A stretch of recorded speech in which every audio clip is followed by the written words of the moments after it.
গুরুতর অসুস্থ অবস্থায় তামিম ইকবালকে হাসপাতালে নিয়ে যাওয়ার পর চাচা আকরাম খানের কাছে খবর গিয়েছিল তামিম আর বেঁচে নেই, যা শুনে থমকে গিয়েছিলেন তিনি। অবশ্য এর ঘণ্টা দেড়েক পরই স্বস্তির খবর পৌঁছায় তার কাছে। সম্প্রতি ভাতিজা তামিমের সংকটাপন্ন সময়ের অবস্থা নিয়ে গণমাধ্যমে কথা বলেছেন জাতীয় দলের সাবেক অধিনায়ক আকরাম। সেই সময়কার পরিস্থিতি নিয়ে কথা বলার পাশাপাশি কৃতজ্ঞতা প্রকাশ করেছেন ভাতিজার জন্য দোয়া করা শুভাকাঙ্ক্ষীদের। তিনি জানিয়েছেন, এখন স্বাভাবিক অবস্থায় ফিরলেও আরও পরীক্ষা নিরীক্ষার জন্য তামিমকে নেওয়া হবে বিদেশে। বসুন্ধরা, উত্তরা, বনশ্রী, কুড়িল ও বাড্ডা সহ রাজধানীর বিভিন্ন স্থানে অভিজাত ও অত্যাধুনিক মানের ফ্ল্যাট কেনার এক নির্ভরযোগ্য প্রতিষ্ঠান প্লেজেন্ট প্রপার্টিজ লিমিটেড। তাই আপনার স্বপ্নের আবাসনের জন্য আজই যোগাযোগ করুন।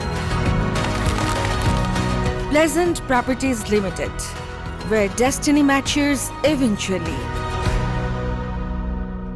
সেই পরিস্থিতির বর্ণনায় আকরাম বলেন, যখন আমি খবরটা পেয়েছি, the news was very bad.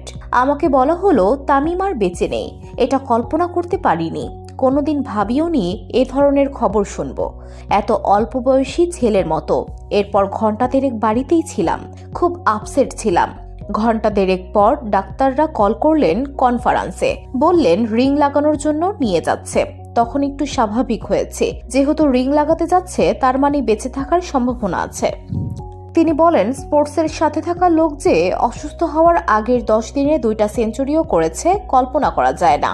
আমার সাথে সবাই খুব আপসেট হয়েছেন।